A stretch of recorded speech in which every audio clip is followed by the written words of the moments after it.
Hello everyone, welcome to Haidari study point में आप सभी का स्वागत है। कैसे हैं आप सभी? आई होप आप सभी बहुत अच्छे होंगे और अच्छे से अपनी पढ़ाई कर रहे होंगे।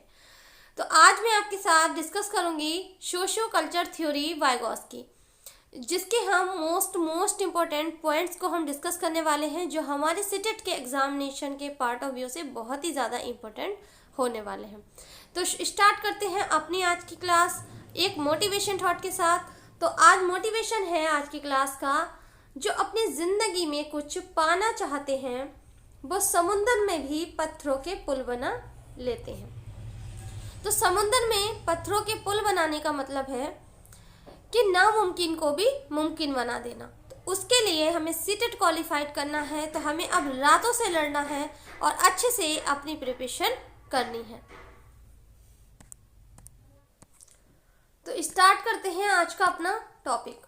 तो इसमें फर्स्ट पॉइंट है हमारा लेव वाइगोत्स्की के बारे में। तो लेव वाइगोत्स्की का जो जन्म हुआ था वो हुआ था 1896 में, एंड उनकी जो डेथ हुई थी वो हुई थी 1934 में। ये पॉइंट हमें याद रखना है।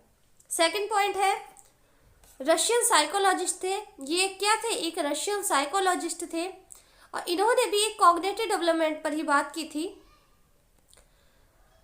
और इन्होंने जो सिद्धांत दिया था वो दिया था सोशियो कल्चर थ्योरी।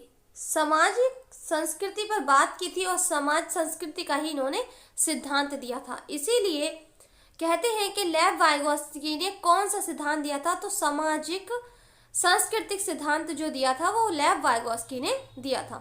इनकी बहुत ही कम उम्र की इनकी डेथ हो गई थी। 38 साल के थे ये, तब इनकी क्या हो गई थी? डेथ हो गई थी। लेकिन इन्होंने बहुत ही कम एज में बहुत ही ज्यादा कुछ कर लिया था। नेक्स्ट पॉइंट है प्राइवेट स्पीच की बात की थी। इन्होंने प्राइवेट स्पीच की बात की थी कि बच्चा खुद से जब बातें करता है तो हम उसे प्राइवेट स्पीच कहते हैं। फॉर एग्जाम्पल, जैसे कि एक बच्चा है, उसका टेस्ट है अपने स्कूल में, तो उसने टेस्ट दिया, उसका जो नंबर है वो बहुत ही ज्यादा क्या आए? कम आए। अब वो घर आता है तो वो खुद से ही बातें करता है अपने कमरे में कि अगर मैं इसमें अच्छे से पढ़ लेता या मैं पढ़ लेती तो मेरा इसमें क्या होता? बहुत अच्छा स्कोर आता और मेरे 10 में से 10 मार्क्स आते।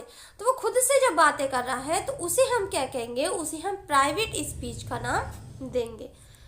और मेन बात इन्होंने क्या कही थी, जब बच्चा जन्म लेता है तो उसका खुद का कोई ज्ञान नहीं होता है। ये बात किसने की थी? लेव वाइगोत्स्की ने की थी कि बच्चा सब कुछ अपने समाज से ही सीखता है, उसका विकास भी समाज से ही होता है। ये बात लेव वाइगोत्स्की ने बोली थी।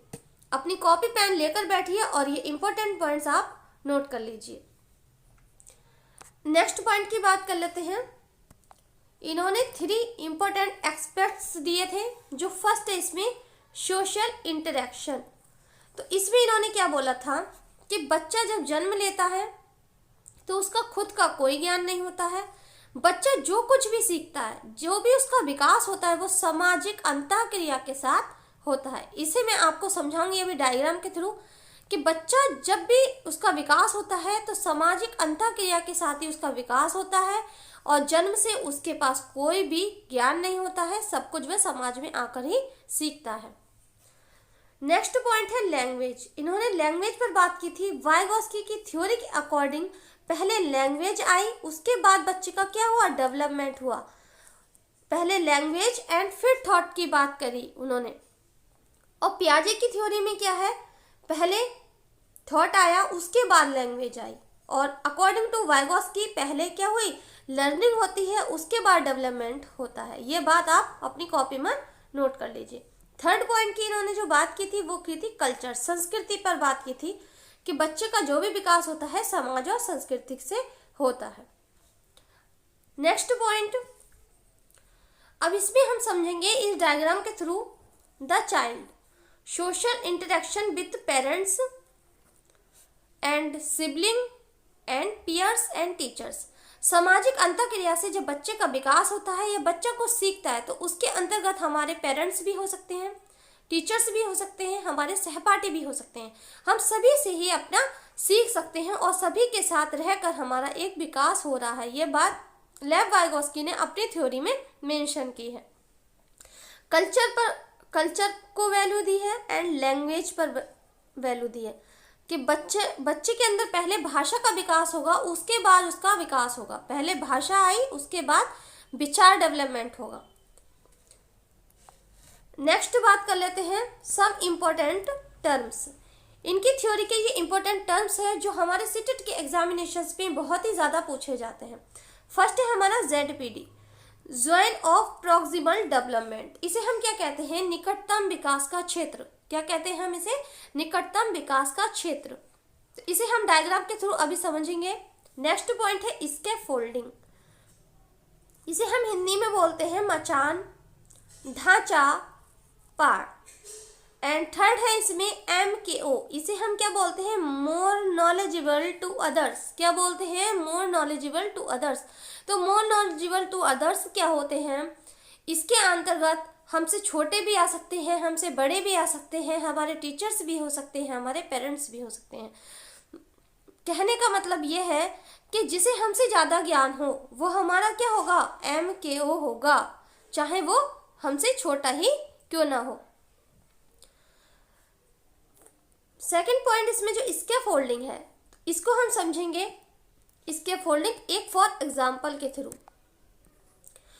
क्या होता है सीटेट के एग्जामिनेशंस में स्कैफोल्डिंग को हिंदी में भी लिख देते हैं। तो आपको जब भी क्वेश्चन सॉल्व करना है तो आपको हिंदी एंड इंग्लिश पर दोनों पर ही ध्यान देना है। स्कैफोल्डिंग को हिंदी में भी लिख देते हैं एंड इंग्लिश में भी लिख देते हैं।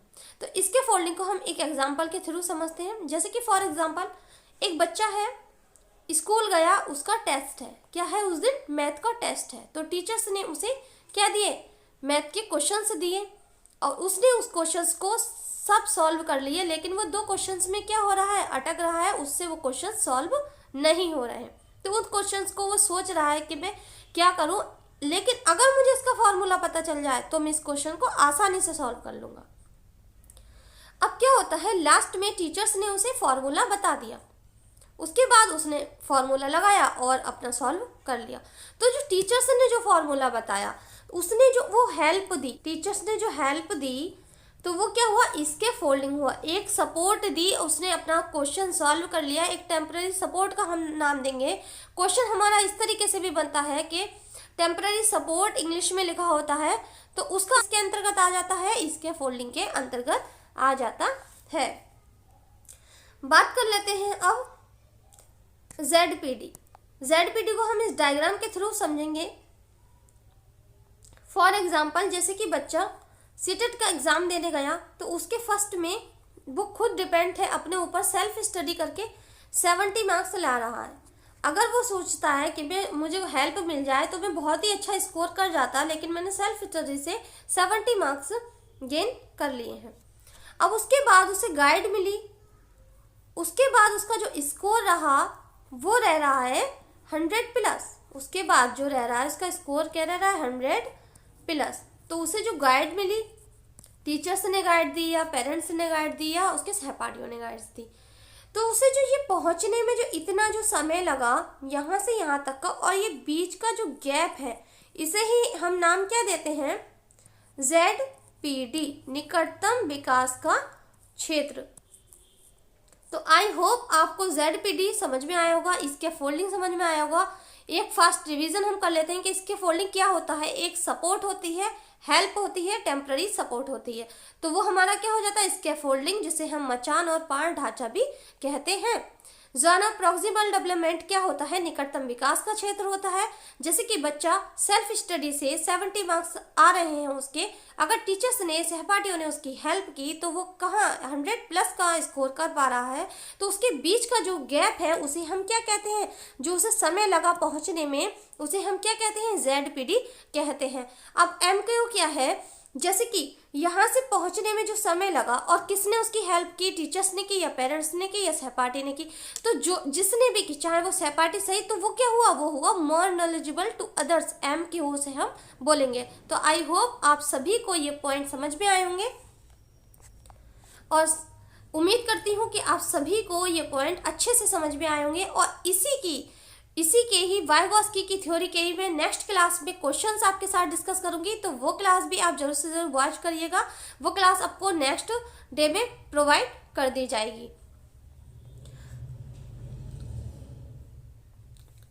अगर आप ईबीएस की प्रिपरेशन करना चाहते हैं एंड केवीएस पीआरटी में एक बेहतर स्कोर करना चाहते हैं रीजनिंग सेक्शन एंड पेडागोजी में, तो आप हमारे दूसरे वाले चैनल को सब्सक्राइब करना ना भूलें, exam target classes. Exam target classes. और आप Haidari study point Telegram channel को ज्वाइन करना ना भूलें, आपको वहाँ दोनों चैनल के लिंक मिल जाएंगे। अगर आप ईबीएस एंड केबीएस की प्रिपरेशन करना चाहते हैं तो आप exam target classes YouTube channel को सब्सक्राइब करना ना भूलें, और ज़्यादा से ज़्यादा इस क्लास को शेयर कर दीजिए अपने सारे दोस्तों में। और जिसने भी चैनल को सब्सक्राइब नहीं करा है तो प्लीज़ चैनल को सब्सक्राइब करके बेल आइकन जरूर प्रेस कर लें, ताकि आने वाले जो भी वीडियो के नोटिफिकेशन है वो आपको आसानी से मिलते रहें। लेकिन सीटेट के जो सीडीपी सेक्शन है वो आपको इसी चैनल पर उसकी वीडियो मिलेंगी। चाइल्ड डेवलपमेंट पेडागोजी सीडीपी जो सेक्शन है वो मैं यहीं पर कवर कराऊंगी। जितने भी आपके सीटेट के पार्ट ऑफ व्यू से जितने भी प्रैक्टिस सेट्स हैं, जितने भी इंपॉर्टेंट क्वेश्चन हैं, वो आपको इसी चैनल पर मिलने वाले हैं। बस आपको ईवीएस की क्लासेस एंड केवीएस पीआरटी की पेडागोजी क्लासेस वो आपको exam target classes YouTube channel पर मिलेंगी।